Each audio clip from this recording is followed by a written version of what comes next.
ముఖ్యంగా మన దేశం ఈ రోజు ప్రపంచ దేశాల్లో అగ్రగామి దేశంగా ఉంది అంటే ఏకైక అద్భుతమైన విశేషం మన ప్రధానమంత్రి శాకాహారి జ్ఞానాన్ని అందరికీ అందిస్తూ ఉన్నాము.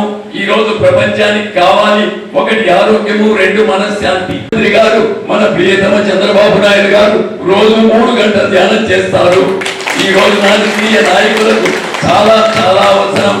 ఉత్తరప్రదేశ్ ముఖ్యమంత్రి యోగి ఆదిత్యనాథ్ శాకాహారి ప్లస్ ధ్యాని. ఎక్కడ ధ్యానం ఉందో అక్కడ జ్ఞానం ఉంది, అక్కడ మనశ్శాంతి ఉంది. 1 గంట ధ్యానానికి కేటాయించగలిగిన మహిళా ఎమ్మెల్యే గారు ఉన్నాము. Thank you very much.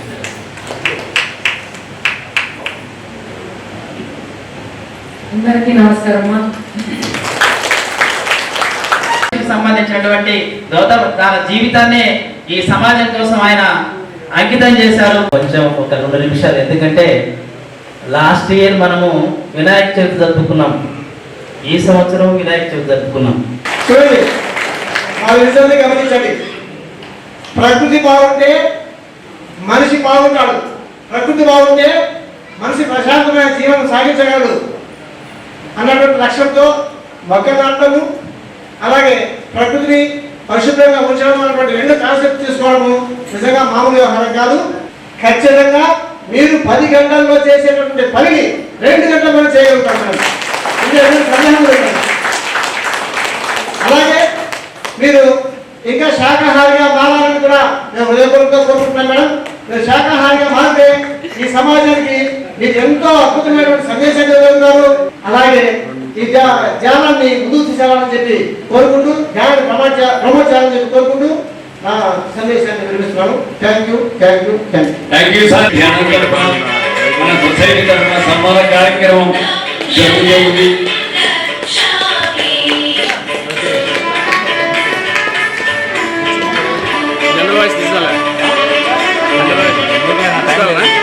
అద్భుతమైన ఘట్టం అనుస్కృతమవుతా ఉంది.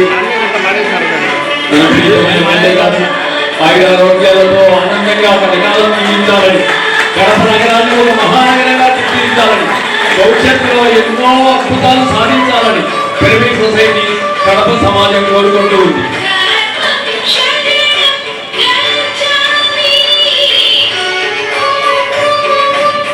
Thank you.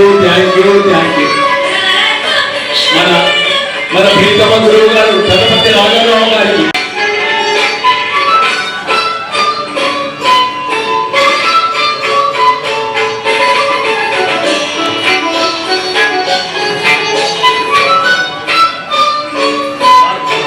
సన్మానం చేస్తారు.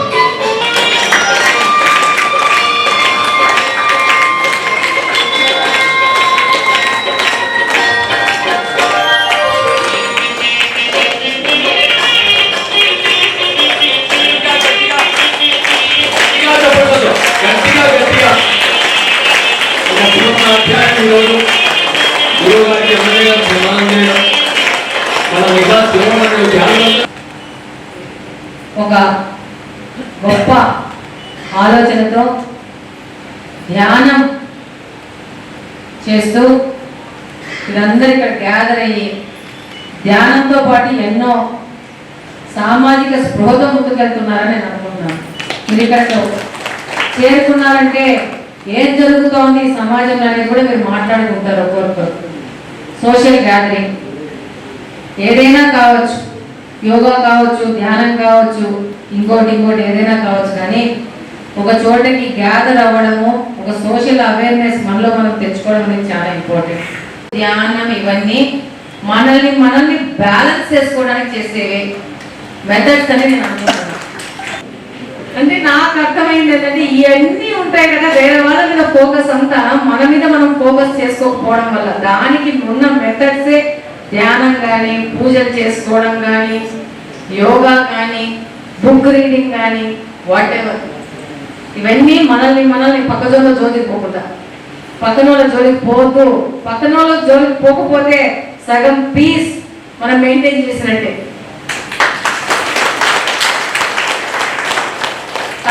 వచ్చినాక నేను చూసినాను.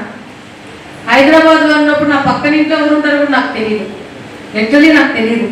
ఫ్యాక్ట్, నాకు వాళ్ళ పేర్లు కూడా తెలియదు. అంటే వీ లీవ్ లైక్ దట్. పక్కన వాళ్ళ గురించి బాధ చేయకుండా మన పాటికి మన కాంపౌండ్ వాళ్ళు మనం కన్ఫర్మ్ అయిపోతాం. పక్కన వాళ్ళ జోలికి పోయేదే లేదు. ఇక్కడికి వచ్చాక వాట్ ఐ నోటీస్ అంటే ప్రతి ఒక్కరికి పక్కన వాళ్ళ మీదనే ఫోకస్. నాకు రోజుకి ఒక 50 గ్రీవియన్సెస్ వస్తే అందులో 10 గ్రీవియన్సెస్ పక్కన మీద కంప్లైంట్. నేను అదే ప్రతి ఒక్కరికి నా దగ్గరకు వచ్చే వాళ్ళు చెప్తా ఉంటాను, లీవ్ లెట్ లీవ్. మీరు బతకండి, పక్కన వాళ్ళు కూడా బతికేయండి. ఏంటి పక్కన వాళ్ళు? ఆయన ఇల్లు కట్టుకుంటున్నాడు, ఆయన కిటికీ పెట్టుకుంటాడు, డోర్ పెట్టుకుంటాడు, ఆయన ఇష్టం. నీ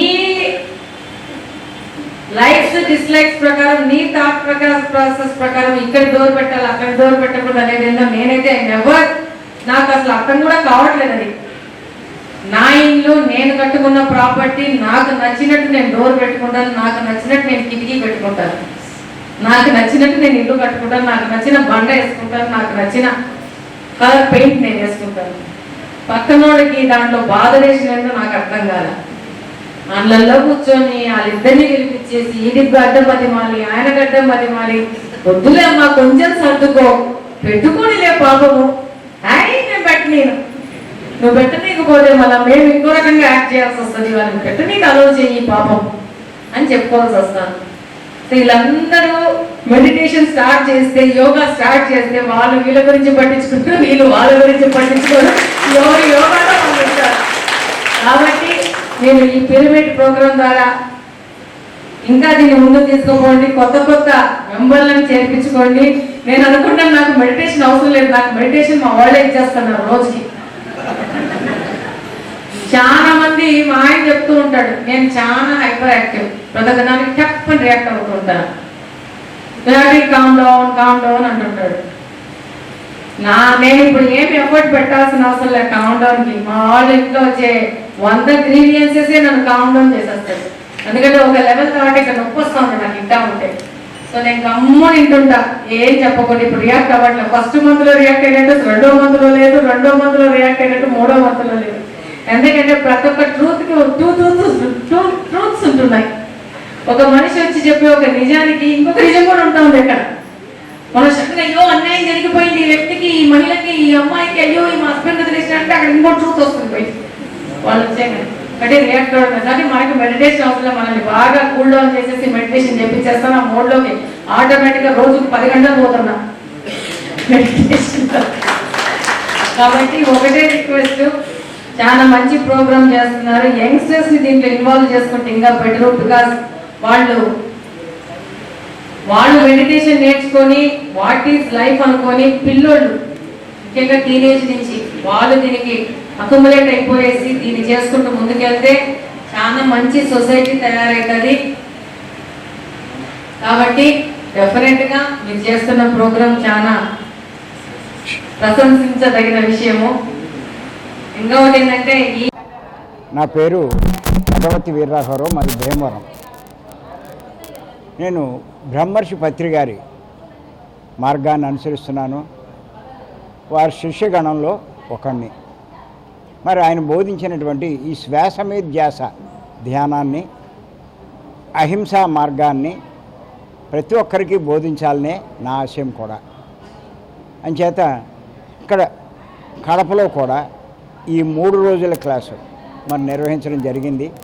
మరి అందరూ కూడా ఎంతో అద్భుతంగా పాల్గొన్నారు, ఎంతో బాగా ఈ సందేశాల్ని రిసీవ్ చేసుకుంటున్నారు.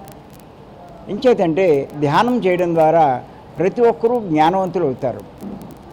ఎప్పుడైతే జ్ఞానవంతులు అయ్యారో వాళ్ళలోని అజ్ఞానం తొలగిపోతుంది. ఇప్పుడు ఈ ప్రపంచంలో ఉన్నటువంటి ఈ హింసకి, ఈ దారుణాలకి, ఎన్నిటువంటి గొడవలకి, వీటికి కారణం వారి అజ్ఞానమే. ఎప్పుడైతే వాళ్ళు ఆ అజ్ఞానం తొలగించి జ్ఞానవంతులు అవుతారో ఇవన్నీ సమాజంలో మనకు కనిపించవు. అంచేతే పత్రి గారు ఈ యొక్క జ్ఞానాన్ని అందరికీ అందించి అందరినీ జ్ఞానవంతులు చేయాలని ఆయన ఎంతో తపన పడ్డారు. ఆ పనే మనం ఇప్పుడు కూడా చేస్తున్నాం. ఇక్కడ ఈ క్లాస్ పెట్టడానికి కారణం కూడా అదే. మరి అవకాశం మాకు ఇచ్చిన మీ అందరికీ అందరికీ నమస్కారం. మరి నా పేరు సింధూర, ప్రొద్దుటూరు అండి మాది. నేను తటవర్తి రాఘవరావు సార్ యొక్క జ్ఞాన సందేశాలు విని ఈ ధ్యాన మార్గంలో, ఆధ్యాత్మిక మార్గంలో ముందుకెళ్తున్నాను. మరి నేను ఈ జ్ఞానాన్ని తెలుసుకోవడం వలన నాలో ఎంతో మార్పు తెచ్చుకొని ఇంకా ఇప్పుడు ఉన్న జీవితం కంటే ఇంకా మంచి జీవితాన్ని కొనసాగిస్తూ మరి రాఘవరావు సార్ యొక్క సందేశాన్ని అనుసరించి మరి ఇంకొంతమందికి ఇలాంటి సందేశాన్ని చెప్తూ మరి ముందుకెళ్తున్నాము. మరి ఈ అవకాశం ఇచ్చిన అందరికీ ధన్యవాదాలు.